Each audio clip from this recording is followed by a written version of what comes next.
Hello viewers, অচেতনতার free coaching চ্যানেলে তোমাদের সকলকে স্বাগত জানাই। আজকের ভিডিওটিতে তোমরা যারা কলকাতা বিশ্ববিদ্যালয়ে ইতিহাস অনার্সে ফোর্থ সেমিস্টারে পড়ছো, তোমাদের যে CC9 পেপারটি রয়েছে মুঘল যুগের ইতিহাস, এই পেপারটির একটি গুরুত্বপূর্ণ প্রশ্ন, ভেরি ভেরি ইম্পর্টেন্ট প্রশ্ন, আকবরের ধর্মনীতি। এবং এই আকবরের ধর্মনীতি মুঘল রাষ্ট্রের সংহতির ক্ষেত্রে কতটা শক্তিশালী ছিল বা কতটা কি ভূমিকা নিয়েছিল, এই প্রশ্নটি নিয়ে বিশদে আলোচনা করব আজকের এই ভিডিও ক্লাসে। এবং এর যে উত্তরটি তোমাদের পরীক্ষার জন্য প্রস্তুত করতে হবে 10 নম্বরের উত্তর, সেই উত্তরটিও ভিডিওর শেষে তোমাদেরকে আমি প্রোভাইড করব। তবে আমরা দেখে নেবো আমাদের মূল বিষয়টি কি রয়েছে। দেখো, BA history honours fourth semester CC9 এর এই পেপারটির নাম মুঘল যুগের ভারত। এই মুঘল যুগের ভারতের যে এই পেপারটি যে সাজেশন, সেই সাজেশনটা আমি এর আগে আমার এই চ্যানেলে দিয়েছি, তার লিঙ্ক দেওয়া থাকবে ভিডিও ডেসক্রিপশন বক্সে, তোমরা সেটিও পারলে দেখে নেবে। প্রথম প্রশ্ন, যেটা ভেরি ভেরি ইম্পর্টেন্ট, তোমাদের সাজেশনে তোমরা দেখবে যে প্রথম প্রশ্ন হচ্ছে আকবরের ধর্মনীতি। তা আকবর আমাদের জাতীয় সম্রাট, আকবরের অনেকগুলো নীতি ভারতে বিখ্যাত, তার মধ্যে ধর্মনীতি একটি। আকবরের রাজপুত নীতিও আমাদের পড়তে হয়, তার সাম্রাজ্য বিস্তার নীতি পড়তে হয়, এবং পাশাপাশি আকবরের ধর্মনীতি পড়তে হয়। এখন এই ধর্মনীতি, আকবরের ধর্মনীতির একটা খুব বড় একটা চ্যাপ্টার। এখন এই বিষয়টাকে সারসংক্ষেপে আলোচনা করলে এর যে মূল মূল বিষয়গুলি রয়েছে সেইগুলোই জাস্ট আমি আলোচনা করব, তোমাদের সামনে সংক্ষেপে তুলে ধরার চেষ্টা করব, যাতে তোমাদের বুঝতে সুবিধা হয়। তোমরা এর যে নোটসটি আছে 500 ওয়ার্ডের, সেই নোটসটি যাতে তোমরা বুঝতে পারো এবং মুখস্থ করতে তোমাদের সুবিধা, তার জন্যই এই ভিডিও লেকচার ক্লাসের অবতারণা। তা দেখো, প্রথমে আমরা একটা ভূমিকা লিখবো। এত বড় একটা নোটসের 10 নম্বর যখন আমরা অ্যান্সার করব, তখন প্রথমে আমরা আগে ভূমিকা লিখবো। ভূমিকা আমরা কি লিখবো? যে আকবর হচ্ছেন ভারতবর্ষে যত শাসক আছেন, যত মুসলিম শাসক রাজত্ব করেছেন, তাদের মধ্যে সব থেকে ধর্ম বিষয়ে উদার ছিলেন আকবর, এবং পরধর্ম সহিষ্ণুর প্রবর্তক ছিলেন। ভারতবর্ষের সমগ্র মুসলিম শাসকদের মধ্যে আকবরই প্রথম রাজনৈতিক ক্ষেত্রে হিন্দু আর মুসলিম এদের সমন্বয় ঘটাতে চেয়েছিলেন আকবর। এজন্য ডক্টর ঈশ্বরী প্রসাদ বলছেন যে ভারতবর্ষে যত মুসলিম শাসক আছেন, তার মধ্যে ধর্ম সহিষ্ণু নীতির প্রবর্তক হিসেবে আকবরই কিন্তু শ্রেষ্ঠ। তো এই বিষয়টা দিয়ে আমাদের প্রথম ভূমিকা দিয়ে শুরু করতে হবে। এরপরে যে বিষয়টি আমরা আলোচনা করব, দেখো নানা প্রভাব। তা আকবরের এই ধর্মনীতি গড়ে ওঠার পিছনে নানা কিছু বাহ্যিক প্রভাব তার উপরে কাজ করেছিল। দেখো, মুঘল সম্রাট অনেকে আছেন, কিন্তু আকবরের মতো উদার কেউ ছিলেন না। তা বাকি কেউ, অন্যান্য যেসব সম্রাটরা ছিলেন, তারা কেউ উদার হতে পারলেন না ধর্মের ক্ষেত্রে। এবং ঔরঙ্গজেবের সময় জানি তিনি অনেক গোড়া ছিলেন। তা তাদেরই এক পূর্বপুরুষ বা উত্তর পুরুষ আকবর, তিনি এতটা উদার হলেন কি করে? তা এটার পিছনে কিন্তু অনেক কারণ আছে। এটাই আমাদের জানার বিষয় যে আকবর কেন এত উদার হলেন। এর জন্য আমাদের দেখতে হবে কয়েকটি কারণ কিন্তু এই আকবরের উপর এফেক্ট ফেলেছিল। যেমন এই যে ষোড়শ শতকের কথা বলছি, আকবরের এই সময়সীমাটা হচ্ছে ষোড়শ শতক, 1556 থেকে 1605 পর্যন্ত তিনি রাজত্ব করেন। এই টাইমটাকে বলা হচ্ছে ষোড়শ শতক। তখন ষোড়শ শতকে ইউরোপে চলছে একটা উদারনৈতিক হাওয়া। কোনো কিছু জানা, কোনো কিছু বোঝা বা কোনো কিছু যুক্তি তর্ক দিয়ে বিশ্লেষণ করা, এই যে অনুসন্ধিৎসা, এই বিষয়টা কিন্তু মাথা চাড়া দিয়ে উঠেছিল ইউরোপে, এবং তখন যুগের হাওয়াই ছিল এটা। এখন এই যুগের একজন শ্রেষ্ঠ প্রতিভু ছিলেন আকবর। এছাড়া এই মুঘল যুগের আগে যে সুলতানি যুগ ছিল, সেই সুলতানি যুগে আমরা দেখেছি যে ভক্তিবাদী যেসব নায়করা ছিলেন, নানক, কবির, রামদেব, এবং গুরু নানক ছিলেন, মীরাবাই ছিলেন, এনারা তাদের যে ভক্তি ধর্মের যে প্রভাব বা ভক্তি ধর্মের যে বাতাবরণ সারা ভারতবর্ষ জুড়ে তৈরি করেন, যে প্রেমের ধর্ম বা যে ভালোবাসার ধর্মের যে বাতাবরণ তৈরি করেছিলেন, যে উদার নৈতিক মতবাদ খাড়া করেছিলেন ভারতবর্ষে, হ্যাঁ, তার প্রভাব কিন্তু এসে পড়েছিল এই আকবরের উপরে। এছাড়া আকবরের যে পিতামহ, এনারা ছিলেন কিন্তু পারস্যের একজন বিখ্যাত সুন্নি পরিবারের, শিয়া পরিবারের বংশধর। এছাড়া আকবরের যে মাতা হামিদা বানু বেগম, তার পিতা ছিলেন পারস্যের একজন বিখ্যাত সুফি মৌলবী বাবাদোস্ত। তার মাতামহের নাম ছিল বাবাদোস্ত, তিনি আবার ছিলেন কিন্তু শিয়া। তাহলে দেখো, আকবরের পিতা এবং পিতামহ, মাতামহ, এনারা কেউ হয়তো শিয়া, কেউ হয়তো সুন্নি। তাহলে শিয়া সুন্নির একটা মিশ্র একটা ফসল ছিলেন আকবর। তাই তার মধ্যে এই যে বিভিন্ন ধর্মের যে উদারনৈতিক বাতাবরণ, তার মধ্যে সে প্রবেশ করে। এছাড়া আকবরের যিনি অভিভাবক ছিলেন, আকবরের পিতা হুমায়ুনের বন্ধু, সে বৈরাম খাঁ, তিনিও কিন্তু ছিলেন শিয়া ধর্মাবলম্বী, এবং তিনি ছিলেন উদার মতাবলম্বী। আকবরের যিনি গৃহ শিক্ষক আব্দুল লতিফ, সেই আব্দুল লতিফ তার যে শুল ই কুল, আকবরের ধর্মনীতিতে আমরা আলোচনা দেখবো এই কথাটা, শুল ই কুল মানে বিশ্বজনীন যে সৌভ্রাতৃত্ব, তাকে আমরা বলি শুল ই কুল। এই শুল ই কুলের যে মতাদর্শ আকবর পরবর্তীকালে গ্রহণ করেন, সেই বীজটা কিন্তু তার ভিতরে রোপণ করেছিলেন তার গৃহ শিক্ষক আব্দুল লতিফ।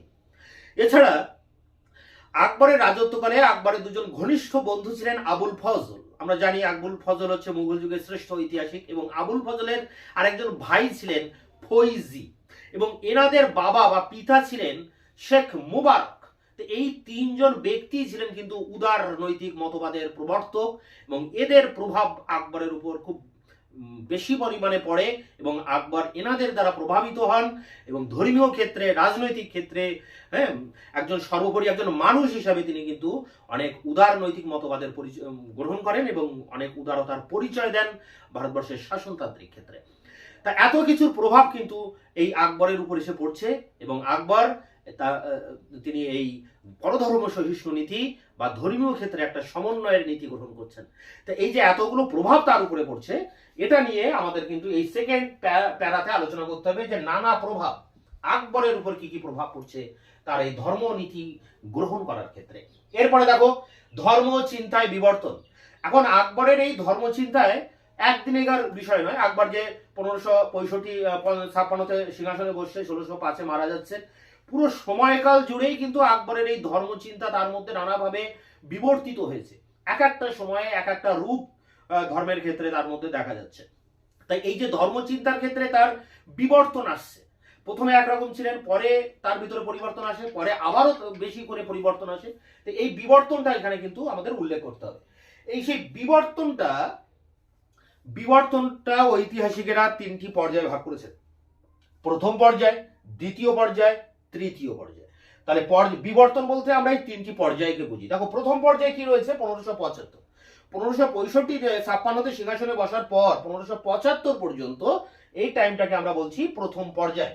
এই পর্যায়ে তিনি একজন সুন্নি মুসলমান ছিলেন, মুঘলরা ছিলেন সুন্নি, সুন্নি মুসলমান ছিলেন, এবং সুন্নি মুসলমান হিসেবে তিনি কিন্তু সমস্ত ধরনের আচার নিয়ম কানুন, হ্যাঁ, 4 বার দিনে নামাজ পড়া ইত্যাদি যত কিছু নিয়ম কানুন আছে, একজন মুসলিম হিসাবে, নিষ্ঠাবান মুসলিম হিসাবে তিনি তা মেনে চলতেন। এই বিষয়টা আমরা জানতে পারি তার একজন গোড়া সমালোচক বদাউনির বদাউনির বিবরণ থেকে বা বদাউনির বক্তব্য থেকে আমরা এই বিষয়টা জানতে পারি যে তিনি এই টাইমটায় একজন নিষ্ঠাবান মুসলমান ছিলেন। এবং এই নিষ্ঠাবান মুসলমান থাকা সত্ত্বেও তিনি 1563-তে হিন্দুদের উপরে জিজিয়া কর, 1564-তে তাদের উপরে হিন্দুদের উপর তীর্থকর, এগুলোকে কিন্তু তুলে দিয়েছিলেন। উদারতার পরিচয় দিয়েছিলেন। একদিকে তিনি গোড়া মুসলিম, সাথে সাথে তিনি কিন্তু আবার হিন্দুদের জন্য তিনি কিন্তু উদারতার পরিচয় দিয়েছিলেন। আসলে সাম্প্রতিককালে একদল ঐতিহাসিক, বিশেষ করে যেমন বলা যায় যে ভিনসেন্ট স্মিথ, তারপরে বলা যায় যে এলফিন স্টোন, উলসলি হেইগ, কেমব্রিজ বিশ্ববিদ্যালয়ের ইকতিদার আলম খান, হ্যাঁ, এডওয়ার্ড ও গ্যারেট, এরকম বিভিন্ন ঐতিহাসিক তারা বলছেন যে আকবরের এই যে ধর্মচিন্তা, এর পিছনে একটা রাজনৈতিক অভিসন্ধি রয়েছে। তিনি ধর্মকে জানতে চেয়েছেন এটা ঠিকই, কিন্তু পাশাপাশি তার মধ্যে একটা রাজনৈতিক অভিসন্ধি রয়েছে। অভিসন্ধিটা কি? কারণ তিনি বুঝতে পেরেছিলেন যে ভারতবর্ষ হচ্ছে হিন্দুদের সংখ্যাগরিষ্ঠ একটা দেশ, এই জায়গায় একটা মুসলিম রাষ্ট্র প্রতিষ্ঠা করতে গেলে হিন্দুদের সমর্থন তার প্রয়োজন। এছাড়া ভারতবর্ষে মুঘলরা আসার পর মুঘলদের কিন্তু শত্রু ছিল রাজপুতরা এবং ছিল আফগানরা। তাই এদেরকে দমন করার জন্য হিন্দুদের কিন্তু সমর্থনের প্রয়োজন ছিল আকবরের। তাই আকবর এরকম একটা সমন্বয়ী নীতি গ্রহণ করেছিলেন, সাম্প্রতিককালের এইসব ঐতিহাসিকরা বলছেন। তো যাই হোক, আমরা প্রথম পর্বে আমরা কি দেখলাম যে আকবর ছিলেন একজন সুন্নি মুসলমান, সমস্ত নিয়মকানুন মেনে চলতেন, 4 বার নামাজ পড়তেন এবং ইসলামী নিয়ম নীতি তিনি অনুসরণ করতেন। পাশাপাশি তিনি জিজিয়া কর এবং তীর্থকর 1563 এবং 1564 এই দুটো বছরে তিনি এই দুটি কর কিন্তু লুপ্ত করে দিচ্ছেন। দেখো জিজিয়া কর কিন্তু 8 কোটি টাকা আদায় হতো সেই সময়, সেটাকে তিনি ছেড়ে দিচ্ছেন। একটা উদার নৈতিক মতবাদের দ্বারা প্রভাবিত হয়ে আকবর কিন্তু এই ডিসিশনটা নিয়েছিলেন। তাই প্রথম পর্যায়টা এটা। এরপরে দেখো দ্বিতীয় পর্যায়ে কি আছে, সেই 1575-এর পরেই শুরু হচ্ছে, 1575 থেকে 81। তা 1575 খ্রিস্টাব্দে আকবর ভাবলেন যে এই যে সমস্ত ধর্ম আছে, বিভিন্ন টাইপের ধর্ম ভারতবর্ষে, হিন্দু, মুসলিম, খ্রিস্টান, জৈন, জরাথুস্ট্রীয়, একাধিক ধর্ম। এই ধর্মগুলোর যে মূল বিষয়, যাকে আমরা সার বলি, সেই সার বস্তু জানার জন্য এবং ধর্ম এবং দর্শনকে বোঝার জন্য, আল্লাহ বা ঈশ্বরকে উপলব্ধি করার জন্য এবং ধর্ম নিয়ে আলোচনা করার জন্য তিনি একটা ধর্ম আলোচনার একটা গৃহ নির্মাণ করলেন 1575 খ্রিস্টাব্দে। আকবরের যে রাজধানী ছিল ফতেপুর সিক্রি, সেই সিক্রিতে ইবাদতখানা, যাকে আমরা বলতে পারি যে ধর্ম আলোচনার গৃহ। যেমন ঐতিহাসিক মাখনলাল রায়চৌধুরী একে বলছেন যে পার্লামেন্ট অব রিলিজিয়ান, ধর্ম সংসদের সাথে তুলনা করছেন এখানে। এখন এই জায়গায় এই ধর্ম আলোচনার জন্য ইবাদতখানা তৈরি করলেন এবং এখানে প্রথম দিকে মুসলিম ধর্মগুরুদের আহ্বান করা হয় প্রতি বৃহস্পতিবার। কিন্তু মুসলিম ধর্মগুরুরা তাদের পারস্পরিক আক্রমণের ফলে একটা অস্বাস্থ্যকর পরিবেশ তৈরি করেন। আকবর এতে ক্ষুব্ধ হন এবং ইবাদতখানা বন্ধ করে দেন 1575। এর অনেক পরে 1579-তে গিয়ে তিনি পুনরায় আবার এর দরজা খুলে দেন এবং সমস্ত ধর্মের যারা পণ্ডিত ব্যক্তি তাদেরকে এখানে তিনি আহ্বান করেন। হ্যাঁ, যেমন হিন্দু ধর্মের বিজয় সেন সুরি, হিন্দু ধর্মের পুরুষোত্তম দেবী, জৈন ধর্মের হীরা বিজয় সুরি বা বিজয় সেন সুরি, জরাথুস্ট্রীয় ধর্মের অ্যাকোয়া ভাইবা, মনসারেট আছেন খ্রিস্টান ধর্মের, এরকম বিভিন্ন ধর্মের যারা পণ্ডিত ব্যক্তি তাদেরকে সেখানে আহ্বান করেন এবং তাদের কাছ থেকে ধর্ম আলোচনা করেন তাদের সাথে এবং ধর্মের স্বরূপ জানার চেষ্টা করেন। এক্ষেত্রে আকবর একটা কথা বলেছিলেন, খুব একটা ইন্টারেস্টিং কথা, যে প্রতিটি মানে ধর্মের যে ভালো দিকটা রয়েছে সেগুলোকে কিন্তু আমাদের সেগুলোকে গ্রহণ করা উচিত, পাশাপাশি অন্য ধর্মের যে ভালো জিনিসগুলো রয়েছে সেগুলোকেও আমাদের জানা উচিত। এই জন্য তিনি সব ধর্মের সার বস্তু জানার জন্য এই ইবাদতখানা তৈরি করেন এবং ইবাদতখানার এই ধর্ম আলোচনার মধ্য দিয়ে তার মধ্যে যে মানসিক উদারতা, ধর্মীয় উদারতা তার কিন্তু আরো বৃদ্ধি পেতে থাকে এবং পাশাপাশি যারা গোড়া উলেমা তারা এই আকবরের বিরোধিতা করতে থাকে, আকবরের এইসব কাজকর্মে তারা কিন্তু পছন্দ করতেন না। এই বিষয়টা নিয়ে আমাদের প্রথমে রয়েছে যে দ্বিতীয় পর্যায়ে 1575-এ তাহলে কি দেখলাম, ইবাদতখানা।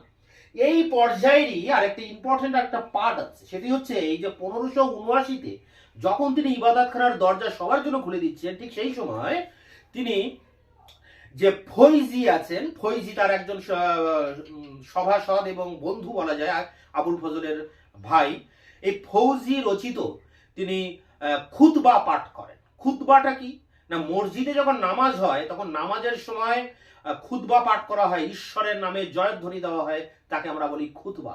এখন এই ফৈজি লিখে দেন একটা খুতবা এবং সেই খুতবা সম্পূর্ণটাই আকবরের নিজের নামে।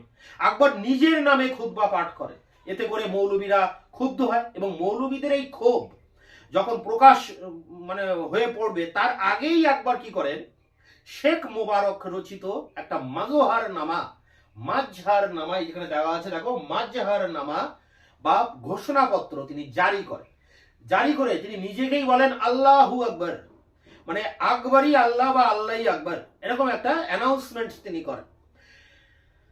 ভিনসেন্ট স্মিথ এই যে মাজহার নামা এই ঘোষণাপত্রটিকে বলছেন যে অভ্রান্ত ঘোষণাপত্র, ইনফেলিবিলিটি ডিক্রি বলে এর সাথে তুলনা করছেন। এবং মাখনলাল রায়চৌধুরী ইংল্যান্ডের যে রানী এলিজাবেথের অ্যাক্ট অফ সুপ্রিমেসি বলে একটা আইন পাশ করেছিলেন তার সাথে তুলনা করা হচ্ছে, কারণ ভিনসেন্ট স্মিথ বলছেন যে এই ঘোষণার মধ্য দিয়ে আকবর একই সাথে সিজারের ভূমিকা নিচ্ছেন, মানে রোম সম্রাট, আবার পাশাপাশি ধর্মগুরু পোপ তারও ভূমিকা নিচ্ছেন। মানে এখানে আল্লাহু আকবরের কথাটা এই দাঁড়াচ্ছে যে আকবর নিজেকে সম্রাট হিসেবে তুলে ধরছেন, আবার ধর্মীয় ক্ষেত্রে নিজেকে প্রধান হিসেবে তুলে ধরছেন। তবে আকবরের ভাষায় বিষয়টা কি একটু জেনে নেব। আকবর এই মাজহারনামা ঘোষণার মধ্য দিয়ে তিনি এটাই বলেন যে কোরআনের কোনো ব্যাখ্যা যখন উলেমারা দিতে পারবে না তখন সেই ব্যাখ্যার শেষ ফিনিশিং দেবেন আকবর। এই জন্য, এবং এটাও তিনি বলছেন যে ধর্মীয় ক্ষেত্রে এবং জাগতিক ক্ষেত্রে এই দুটি বিষয়ের চূড়ান্ত নীতি নির্ধারণকারী হচ্ছেন সম্রাট আকবর। তাই এই ছিল মাজহারনামা। তা মাজহারনামা স্বাভাবিকভাবেই গোড়া উলেমাদের ক্ষুব্ধ করে এবং বদাউনিকে তো ক্ষুব্ধ করেই, এবং বদাউনি তাকে বিধর্মী বলে গালাগাল দেন এবং আকবর ইসলাম পরিত্যাগ করেছেন বলে একটা প্রচার সাম্রাজ্যে শুরু হয়ে যায়। যদিও আকবর এইগুলোকে কান দেননি, আকবরের মতো তার নিজস্ব চিন্তা ভাবনার ভিতরে কিন্তু ডুবেছিলেন। এই বিষয়টাই এই আমাদের এখানে প্রথম যে প্যারাতে বললাম যে তিনি সুন্নি মুসলমান ছিলেন। দ্বিতীয় পর্বে আমরা দেখছি তিনি ইবাদতখানা তৈরি করেছেন ধর্ম আলোচনার জন্য এবং মাজহার নামা ঘোষণা করছেন। ফতেপুর সিক্রির যে মসজিদ, সেই মসজিদের যে ইমাম, সেই ইমামকে সরিয়ে দিয়ে তিনি প্রধান ইমাম হচ্ছেন। নামাজ পড়ার সময় যে ইমামের প্রয়োজন হয় মসজিদে, সেই মসজিদের ইমাম তিনি নিজে হচ্ছেন এই মাজহার নামা ঘোষণার মধ্য দিয়ে। এরপরে দেখো শেষ পর্যায়ে যেটা 1581-তে, এই সময় আকবর কি করছেন, সমস্ত ধর্মের সার বস্তু নিয়ে একটা নতুন ধর্মমত তৈরি করছেন, তার নাম দিন ই ইলাহি। যেমন প্রাচীনকালে আমরা দেখেছি যে সম্রাট অশোক তার একটা নিজস্ব ধর্ম তৈরি করেছিলেন বৌদ্ধ ধর্মের ভিতর থেকে, অশোকের ধর্ম বলি আমরা। ঠিক এখানেও তাই আকবর দিন ই ইলাহি বলে একটি ধর্ম মত প্রচলন করেন। যদিও এর প্রথম পর্যায়ের নাম ছিল তৌহিদ ই ইলাহি। আবুল ফজল এবং বদাউনি একে বলছে তৌহিদ ইলাহি। প্রায় 80 বছর পর এই তৌহিদ কথাটির পরিবর্তে দিন কথাটি ব্যবহৃত হয়। দিন কথার মানে হচ্ছে বিশ্বাস। সেই থেকে শুরু হলো দিন ই ইলাহি। আকবর বিভিন্ন ধর্মে, যেমন হিন্দু ধর্মের জন্মান্তরবাদ, উপনিষদের কর্মফলবাদ, খ্রিস্টান ধর্মের সৌভ্রাতৃত্ব, ইসলামের নামাজ, রোজা বা হজ যাত্রা, এরকম ইসলামের ধর্মের ভিতরে যে 8টি-9টি আদর্শ রয়েছে সেই সব আদর্শগুলোকে নিয়ে এবং অন্যান্য ধর্মের যেসব মূল বিষয়গুলো নিয়ে, সব থেকে ভালো ভালো দিকগুলো নিয়ে একটা সংমিশ্রণ করে একটা নতুন ধর্ম তিনি তৈরি করেন, তার নাম হচ্ছে দিন ই ইলাহি। এই ধর্মের কোনো ধর্মীয় পুস্তক নেই, না কোনো দেবতা আছে, না কোনো পয়গম্বর আছে, না কোনো নির্দিষ্ট নিয়মাবলী আছে। এ ধর্ম সবাই গ্রহণ করতে পারে এবং এই ধর্ম যারা গ্রহণ করবে তারা বাল্যবিবাহ করতে পারবে না, তারা মাংস ভক্ষণ করতে পারবে না, তারা একে অপরের সাথে কলহে লিপ্ত হতে পারবে না, ইত্যাদি ইত্যাদি নিয়ম কানুন কিন্তু এই আকবর ঠিক করে দিয়েছিলেন। এবং এই যারা এই ইলাহি ধর্ম যারা গ্রহণ করবেন তারা নিজের যে জীবন, নিজের যে সম্পত্তি, নিজের যে ধর্ম, সেগুলো কিন্তু সম্রাটের জন্য তারা উৎসর্গ করতে সর্বদাই প্রস্তুত থাকতে হবে। এখন 18 জন ব্যক্তি, হিসাব মতো দেখা যায় যে 18 জন ব্যক্তি আকবরের সময় এই দিন-ই ইলাহি গ্রহণ করেছিলেন। তার মধ্যে একজন বিখ্যাত ব্যক্তি ছিলেন রাজা বীরবল। কিন্তু the new Cambridge of history গ্রন্থে জানা যাচ্ছে যে এই সংখ্যাটা প্রায় 25 জন ছিল এবং মতান্তরে দেখা যাচ্ছে প্রায় 72 জন ছিলেন। তাই এই সংখ্যাটা নিয়ে যদিও একটা ধোঁয়াশা রয়েছে। এখন এই যে বিভিন্ন ধর্ম থেকে মূল মূল বিষয়গুলোকে নিয়ে এই যে দিন-ই ইলাহিটা তৈরি হলো, এই জন্য জার্মান ঐতিহাসিক ভন নোয়ের এই ধর্মকে বলছেন সর্বেশ্বরবাদ। সর্ব ঈশ্বরকে এখানে যেন কেন্দ্রীভূত করা হয়েছে, তাই এটাকে বলা হচ্ছে সর্বেশ্বরবাদ। তাই এই দিন-ই ইলাহিটা কিন্তু আলাদা করে টিকা আসতে পারে। আমি যে নোটসটা তোমাদের জন্য দেবো সেখানে 2টো প্যারা এর উপরে মেনশন করা আছে। সেই 2টো প্যারা যদি তোমরা শুধু পরীক্ষায় টিকার জন্য লেখো তো একদম পারফেক্ট হবে। তা দিন-ই ইলাহি হচ্ছে বিষয়বস্তু, এই যে সমস্ত ধর্মের মূল বিষয়বস্তুকে নিয়ে তিনি একটি নতুন ধর্মমতের প্রবর্তন করেন এবং যে কারণে পরবর্তীকালে Badauni, Vincent Smith, Elfin stone, Cambridge গোষ্ঠী যারা ঐতিহাসিক আছেন তারা আকবরকে বিধর্মী বলছেন। আকবর বলছেন যে আকবর ইসলাম ধর্ম পরিত্যাগ করেছেন এবং বদায়ুনি এর সমর্থনে অনেক কিছু কিন্তু যুক্তি খাড়া করছেন।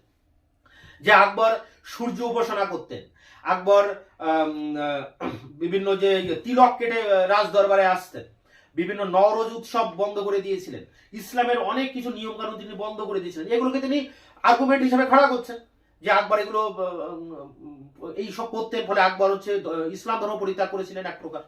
কিন্তু এই বক্তব্য সঠিক নয়, কারণ বদাউনি ছিলেন গোড়া একজন মুসলিম ছিলেন, এই জন্য আকবরের বক্তব্য কিন্তু সমর্থনযোগ্য নয়।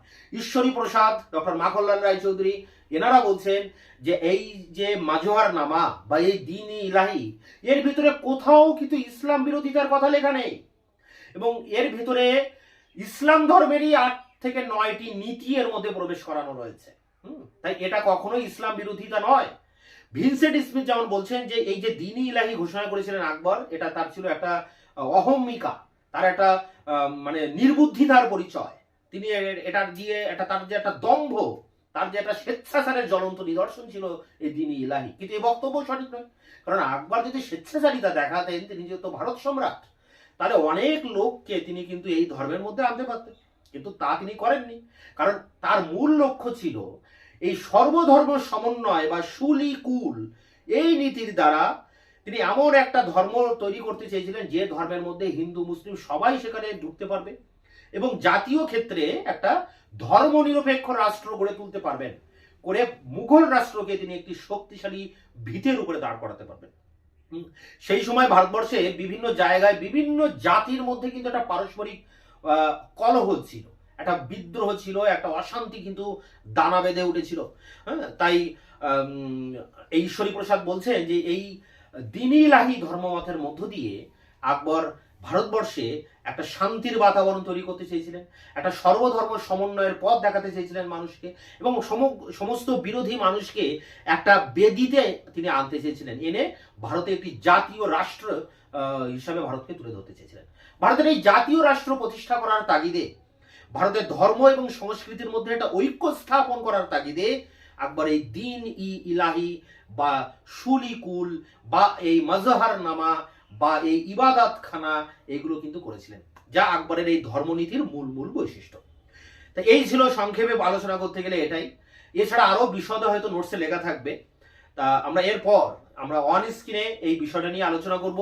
এই নোটসটা তোমরা 10 নম্বরে কিভাবে লিখবে তার প্রত্যেকটি লাইন ধরে ধরে এবার আমরা আলোচনা করব। তবে সে প্রসঙ্গে যাওয়ার আগে একটু বলবো এই যে দেখো, তোমাদের এই সবে তোমরা 4th সেমিস্টারে উঠেছো এবং তোমাদের এই 4th সেমিস্টারের সিসি 10 পেপারটির যে একটা ইম্পর্টেন্ট প্রশ্ন মুর্শিদ কুলিকার ভূমি রাজস্ব ব্যবস্থা আমি গতকালই আপলোড করেছি, এরকম বিস্তারিত আলোচনা সহ এবং উত্তর সহ খুব গুণমানের সমৃদ্ধ উত্তরটি আছে। তোমরা নোটস, যেসব নোটসপত্র আমি তোমাদেরকে প্রোভাইড করি, তোমরা সেই নোটসগুলো খাতায় লিখে কলেজের স্যারকে দিয়ে যাচাই করে দেখতে পারো।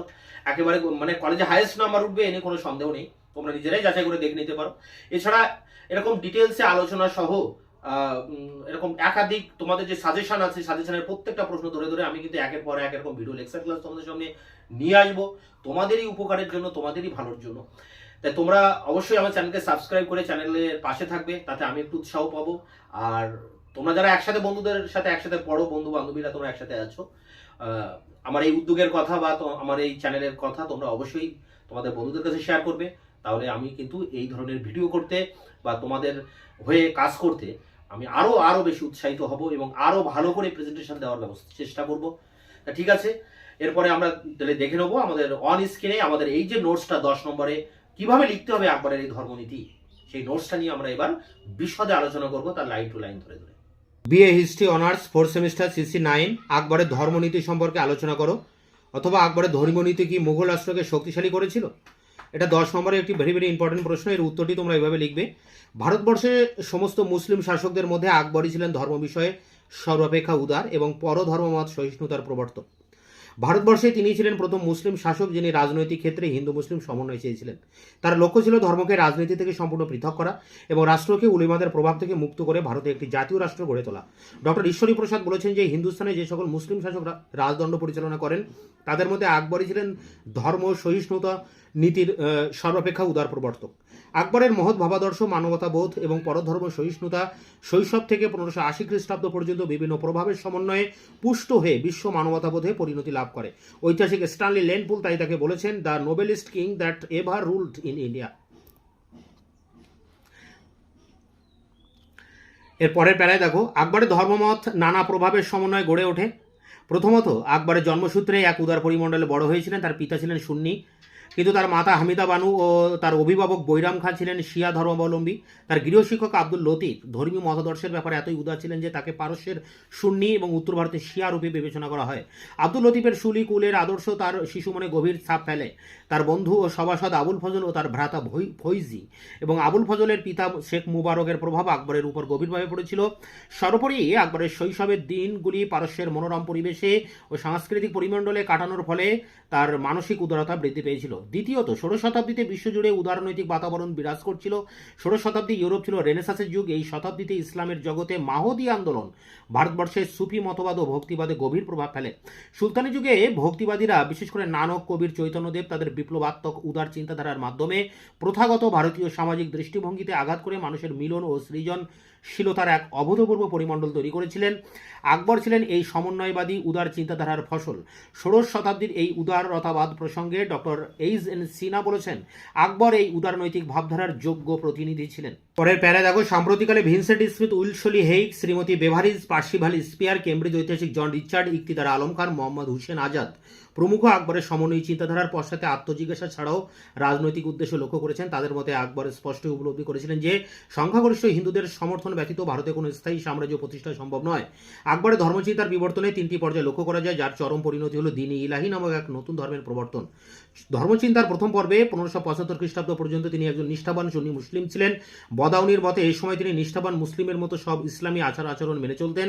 এ সত্ত্বেও উপরিউক্ত বিভিন্ন প্রভাবের ফলে তার মতাদর্শে কিছু উদারনৈতিক পরিবর্তন ঘটতে থাকে। এরই ফলে তিনি হিন্দুদের উপর থেকে তীর্থকর 1563 এবং জিজিয়া কর 1564 তুলে দেন।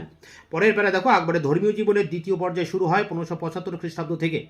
শেখ মুবারক এবং তার দুই পুত্র ফৈজি ও আবুল ফজলের ঘনিষ্ঠ সান্নিধ্য তাকে একজন যথার্থ বাদীতে পরিণত করে। ধর্ম দর্শনের মূল বিষয়গুলি আলোচনা এবং ধর্মের প্রকৃত সত্য ও উৎস নির্ণয়ের উদ্দেশ্যে 1575 খ্রিস্টাব্দে রাজধানী ফতেপুর সিক্রিতে তিনি ইবাদতখানা নামে একটি ধর্মীয় উপাসনা গৃহ নির্মাণ করেন এবং এই ধর্মালোচনার জন্য সেখানে শিয়া, সুন্নি, হিন্দু, জৈন, শিখ, খ্রিস্টান, পার্সিক, জরাথুষ্টীয় প্রভৃতি বিভিন্ন ধর্মজ্ঞানীদের আহ্বান জানান। এর ফলে ইবাদতখানা একটি উপাসনা গৃহ থেকে যথার্থ ধর্ম সংসদে পার্লামেন্ট অব রিলিজিয়ানে রূপান্তরিত হয়।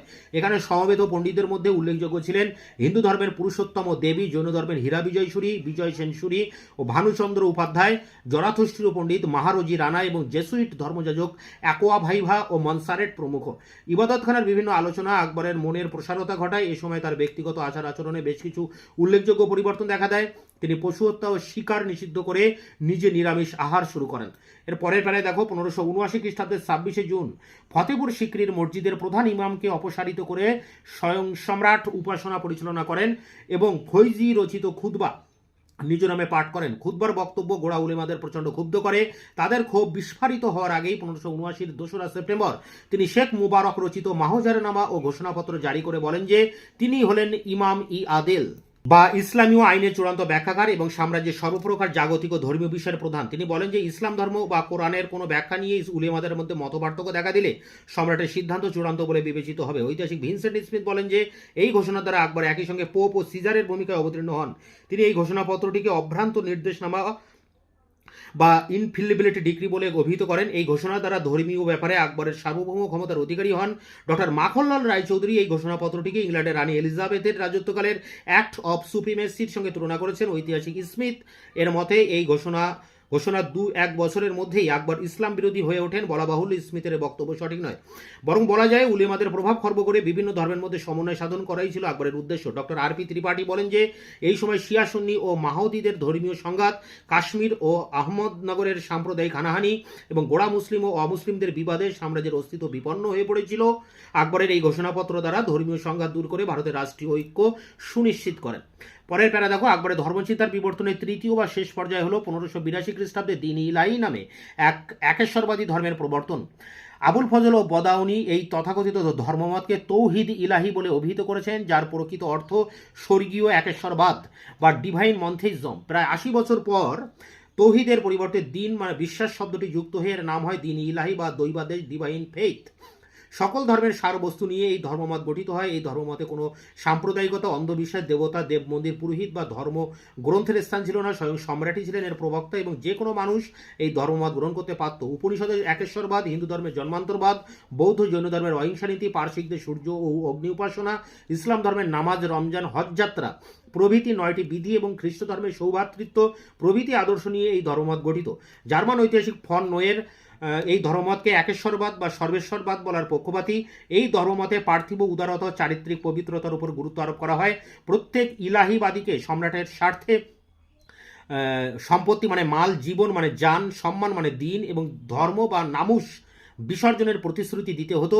নবপ্রসারিত এই ধর্মমত এত বেশি তাত্ত্বিক ছিল যে কেবলমাত্র 18 জন বিশিষ্ট মুসলিম ও একজন বিশিষ্ট হিন্দু বীরবল এই ধর্মমত গ্রহণ করেন। The new Cambridge history of ইন্ডিয়ার মতে এই ধর্মে দীক্ষিতদের সংখ্যা ছিল 25, মতান্তরে 72 জন। আকবরের মৃত্যুর সঙ্গে সঙ্গে এই ধর্মমতের সমাধি রচিত হয়। এরপর শেষ প্যারা, এই প্যারাতে এর যে গুরুত্বটা কী ছিল আকবরের ধর্মমতে সেই বিষয়টা নিয়ে পরের প্যারা দেখো। আকবরের কঠোর সমালোচক বদায়ুনি বলেন যে দ্বীন-ই ইলাহি ছিল একটি নতুন ধর্মমত এবং আকবর ইসলাম ধর্ম পরিত্যাগ করেছিলেন। এ ব্যাপারে স্মিথ, এডওয়ার্ড গ্যারেট, ব্রকম্যান প্রমুখ তাকে সমর্থন জানান। বদাউনি তার বক্তব্যের সমর্থনে আকবর কর্তৃক সূর্য, অগ্নিপূজা, নওরোজ উৎসব, সিজদা প্রথা প্রবর্তন এবং বাল্যবিবাহ, গোমাংস ভক্ষণের বিরোধিতা, সুন্নত প্রথার দিন নির্ধারণ, মাহজার নামা, সম্রাটের নামে খুতবা পাঠ, দ্বীন-ই ইলাহিতে কোরআন ও পয়গম্বরের অনুপস্থিতিতে প্রভৃতির কথা বলেন। বলা বাহুল্য গোড়া সুন্নি বদায়ুনির বক্তব্য গ্রহণযোগ্য নয় এবং তা ভিত্তিহীন। ডক্টর ঈশ্বরী প্রসাদ, ডক্টর কালীকিঙ্কর দত্ত, ডক্টর মাখনলাল রায়চৌধুরী প্রমুখ ঐতিহাসিক বদায়ুনির মতের বিরোধিতা করেছেন। দ্বীন-ই ইলাহি কখনো ইসলাম বা কোরআন বিরোধী নয়।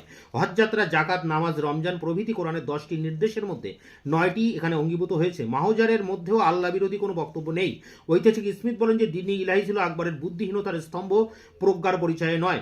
সমগ্র পরিকল্পনাটি ছিল সম্রাটের হাস্যকর অহমিকা ও অসংযত স্বেচ্ছাচারের জ্বলন্ত নিদর্শন। এই বলা বাহুল্য এই মত গ্রহণযোগ্য নয়। আকবর যদি অহংবোধ ও স্বেচ্ছাচারের পথে অগ্রসর হতেন তাহলে তিনি বহু মানুষকে এই ধর্মে দীক্ষিত করতে পারতেন, কিন্তু সে পথে তিনি অগ্রসর হননি। আসলে আকবরের লক্ষ্য ছিল হিন্দু মুসলিমের মিলন এবং ভারতের রাজনৈতিক ও সাংস্কৃতিক ঐক্য প্রতিষ্ঠা। এই ধর্মমত নির্বুদ্ধিতা নয়, সুলিকুল বা বিশ্বজনীন সহিষ্ণুতার ফলশ্রুতি ছিল এই দ্বীন-ই ইলাহি। এই ধর্মমত নির্বুদ্ধিতা নয়, সুলি কুল বা বিশ্বজনীন সহিষ্ণুতার ফলশ্রুতি ছিল দ্বীন-ই ইলাহি। দ্বীন-ই ইলাহি বেশি দিন স্থায়ী হয়নি। আকবরের মৃত্যুর সঙ্গে সঙ্গে এর পরিসমাপ্তি ঘটে। এ সত্ত্বেও জাতীয় জীবনের এর গুরুত্বকে অস্বীকার করা যায় না। কেবলমাত্র রাজনৈতিক ঐক্য নয়, এই ধর্মের মাধ্যমে তিনি ভারতের ধর্মীয় ও সাংস্কৃতিক ঐক্যকে সুদৃঢ় করতে সচেষ্ট হন। ঐতিহাসিক মাখনলাল রায়চৌধুরীর মতে আকবর প্রচারিত মাহজারটি ছিল সম্রাটের রাজনৈতিক বিচক্ষণতার চমকপ্রদ নিদর্শন। আকবরের লক্ষ্য ছিল সুলিকুল বা সকল ধর্মের সার নিয়ে একটি জাতীয় ধর্ম গড়ে তোলা। দ্বীন-ই ইলাহি হলো এই ধরনের একটি জাতীয় ধর্ম ও মতবাদ প্রচার করে আকবর ভারতবর্ষের জাতীয় নেতায় পরিণত হন। ডক্টর ত্রিপাঠী বলেন যে দ্বীন-ই ইলাহি এমন একটি আদর্শ স্থাপন করে যাতে সামাজিক, রাজনৈতিক ও ধর্মীয় পার্থক্য থাকা সত্ত্বেও জনগণ একটি সাধারণ বেদিতে মিলিত হতে পারে। এটি সম্রাটের সিংহাসনের একটি আধ্যাত্মিক জ্যোতির্বলয় রচনা করে, নিঃসন্দেহে আকবরের হাতকে শক্তিশালী করে। তো এই ছিল আকবরের ধর্মনীতি। এটি কিন্তু তোমাদের জন্য এবার ভেরি ভেরি ইম্পর্টেন্ট। নোটসটা তোমরা ভালো করে লিখে পরীক্ষার জন্য প্রিপারেশন নেবে। এই নোটসটা কিন্তু তোমাদের ভালো নাম্বার ভেরি করবে।